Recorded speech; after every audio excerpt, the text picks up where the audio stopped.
Hello everybody, my name is Anshu और आज हम ह्यूमन रिसोर्स मैनेजमेंट की नेक्स्ट वीडियो के साथ हैं and the topic is job analysis. तो आइए स्टार्ट करते हैं। What is job analysis? तो before we understand what is job analysis, let understand what is job.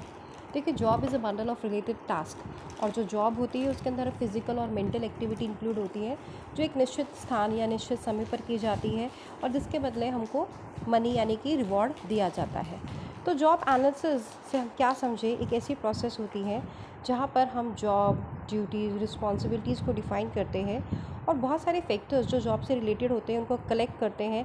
इसके साथ साथ ये निश्चित करते हैं कि वर्किंग कंडीशंस कैसी होंगी, नेचर ऑफ वर्क कैसा होगा, जो व्यक्ति जॉब करने वाला है उसकी क्वालिफ़िकेशंस होंगी, पोजीशन ऑफ द जॉब, कौन कौन सी अपॉर्चुनिटीज़ अवेलेबल होंगी, इसके साथ साथ उसको क्या अथॉरिटीज़ या प्रिविलेजेस देनी चाहिए। तो इससे हमें ये समझ में आया था main purpose of job analysis क्या होता है कि हम डेटा को कलेक्ट करें और उस डेटा को एनालाइज करें रिलेटेड टू द जॉब। तो इसके अंदर जब हम जॉब एनालिसिस करते हैं तो दो बाय प्रोडक्ट्स निकल कर आते हैं। पहला है जॉब डिस्क्रिप्शन और दूसरा है जॉब स्पेसिफिकेशन।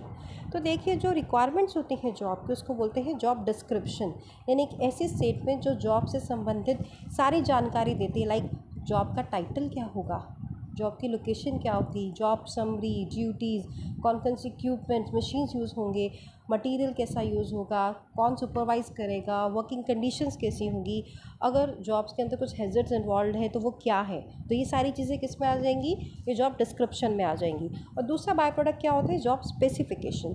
स्पेसिफिकेशन को समझे तो जो हमारी स्टेटमेंट होती है इसके अंदर ह्यूमन क्वालिफिकेशंस, यानी एक व्यक्ति जो जॉब कर रहा है उसके अंदर क्या क्या क्वालिटीज़ होनी चाहिए।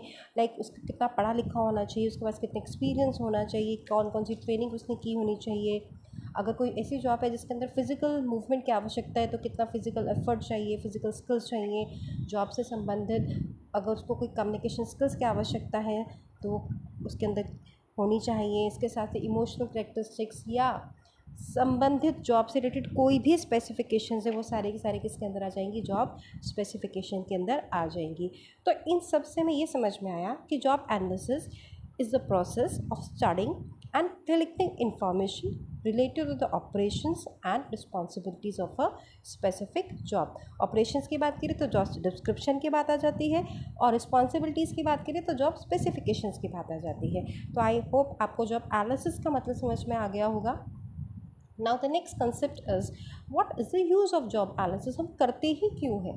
First is produce job description and specification। देखिए, ह्यूमन रिसोर्स प्लानिंग का एक अहम पार्ट होता है जॉब को डिस्क्राइब करना, यानी एक जॉब है उसके अंदर क्या क्या उसके स्टेटमेंट होनी चाहिए, यानी उसके अंदर क्या क्या उसके टाइटल होना चाहिए, लोकेशन जो हमने पहले डिसाइड किया ना, डिस्कस किया कि ड्यूटीज़ क्या होनी चाहिए, कौन से इक्विपमेंट यूज़ करने हैं, मटेरियल कैसा यूज़ होगा, ये सारी सारी किसके अंदर आ जाती हैं, डिस्क्रिप्शन के अंदर आ जाती हैं। उस जॉब की बाकी जॉब के साथ क्या इंटर रिलेशनशिप है।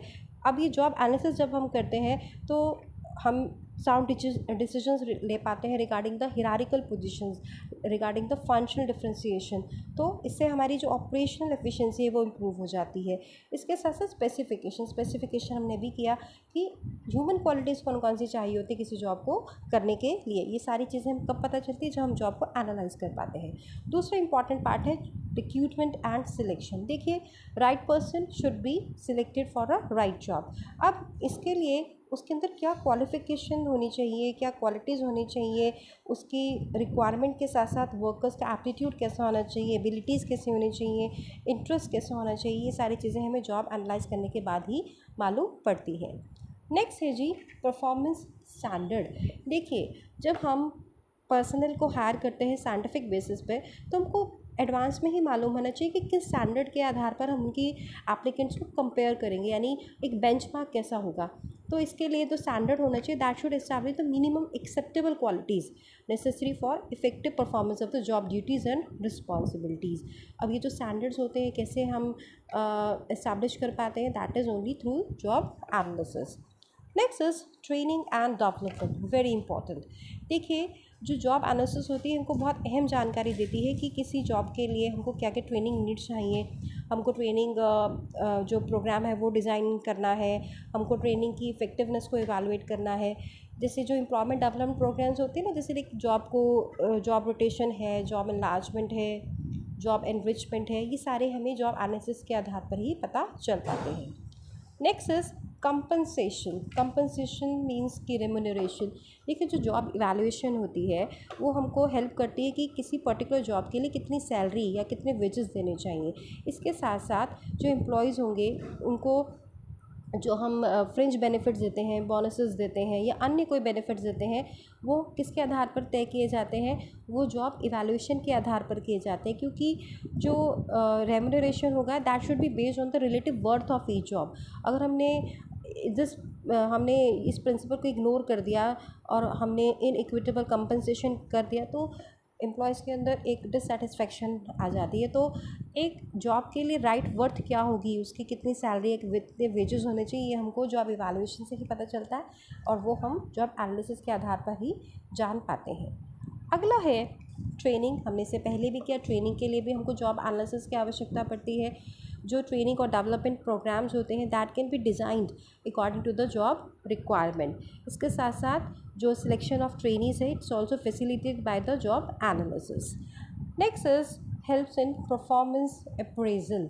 देखिए जो परफॉर्मेंस अप्रेजल होती है वो किसी एम्प्लॉय की क्या असेसमेंट करती है। असेसमेंट मतलब जैसे हमारा रिपोर्ट कार्ड बनता है ना जब हम स्कूल कॉलेज में होते हैं कि what number we have gain, उसी तरह से एक एम्प्लॉय ने कितना काम किया तो उसके परफॉर्मेंस के आधार पर हम उसकी प्रमोशन करेंगे, ट्रांसफ़र करेंगे और ज़रूरत पड़ने पर डिमोशन भी करेंगे।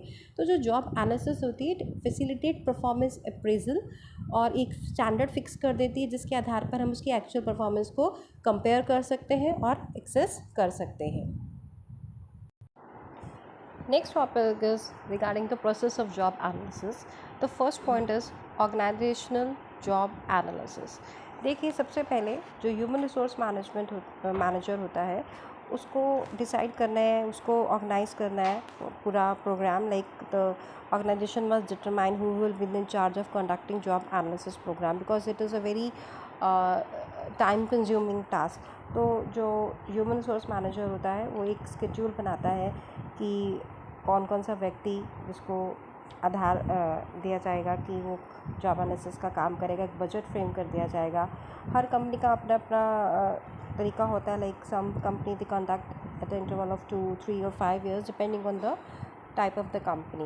So the first point is organizational job analysis is to organize and plan for the program. ये ह्यूमन रिसोर्स मैनेजर करता है, यानी टाइम शेड्यूल बनाएगा और बजट तैयार करेगा।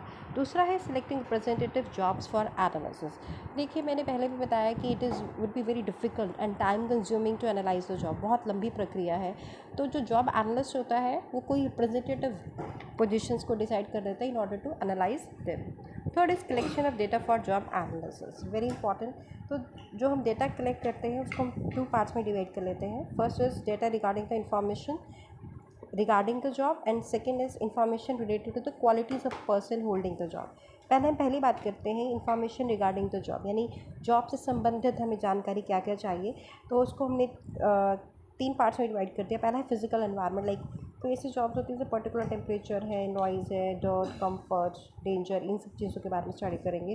दूसरा होता है सोशल एनवायरनमेंट। लाइक कई बार होता है ना जॉब्स आप देखते हो शिफ्ट्स में चलती है, टीम्स में चलती हैं, कुछ कहीं अकेले व्यक्ति भी कर लेता है, तो सोशल एनवायरनमेंट देखते हैं। तीसरा है फाइनेंशियल कंडीशंस, यानी कि वेजेस, बोनस, इंसेंटिव स्कीम्स या फ्रिंज बेनिफिट्स उस जॉब के लिए क्या होंगे।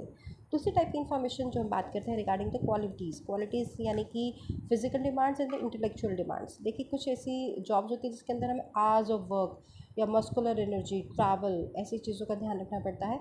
और कुछ जॉब्स होती है जो इंटेलेक्चुअल डिमांड्स करती है, लाइक कितना पढ़ा लिखा होना चाहिए, एजुकेशन की बात करें, एक्सपीरियंस की बात करें, स्किल्स की बात करें, टेक्निकल एक्सपर्टीज़ की बात करें, कम्युनिकेशन स्किल्स की बात करें, पर्सनालिटी फैक्टर्स की बात करें। तो ये सारे डेटा हम क्या कर लेते हैं, कलेक्ट कर लेते हैं, यानी हमको डेटा कलेक्ट करना है और उसको क्लासीफाई कर लेना है। Next is preparing a job description. देखिए जो जॉब इंफॉर्मेशन होती है विच हैज़ बिन कलेक्टेड उसको हमें प्रोसेस करना है to prepare a job description form. एक ऐसे स्टेटमेंट्स होते हैं जिसके अंदर जॉब से संबंधित सारी जानकारी, एक डिटेल्स, एक्टिविटीज़ दी होती हैं। और जो सेपरेट जॉब डिस्क्रिप्शंस फॉर्म्स होते हैं वो डिफरेंट तरह की एक्टिविटीज़ के लिए हम लेटर ऑन कंपाइल कर लेते हैं। तो ये जो फॉर्म्स होते हैं that can be use as a reference for the future. Last but not the least is preparing job specification. देखिए जो जॉब स्पेसिफिकेशन होती है, इट इन्वॉल्व्स डिस्क्राइबिंग और developing the contents of the job in terms of functions, यानी काम क्या क्या है, ड्यूटीज़ क्या क्या है, रिस्पॉन्सिबिलिटीज़ क्या क्या हैं, ऑपरेशंस कौन कौन से करने पड़ेंगे। तो यानी जॉब स्पेसिफिकेशन को साधारण शब्दों में समझे तो एक ऐसी स्टेटमेंट होती है जहाँ पे हम डिक्लेयर करते हैं कि कितनी मिनिमम एक्सेप्टेबल क्वालिटीज़ होनी चाहिए एक व्यक्ति को उस जॉब को करने के लिए। तो जो जॉब स्पेसिफिकेशन होती है, it is use in selecting a person matching with the job to perform that job successfully. तो आई होप आपको जॉब एनालिसिस का जो प्रोसेस है वो समझ में आ गया होगा।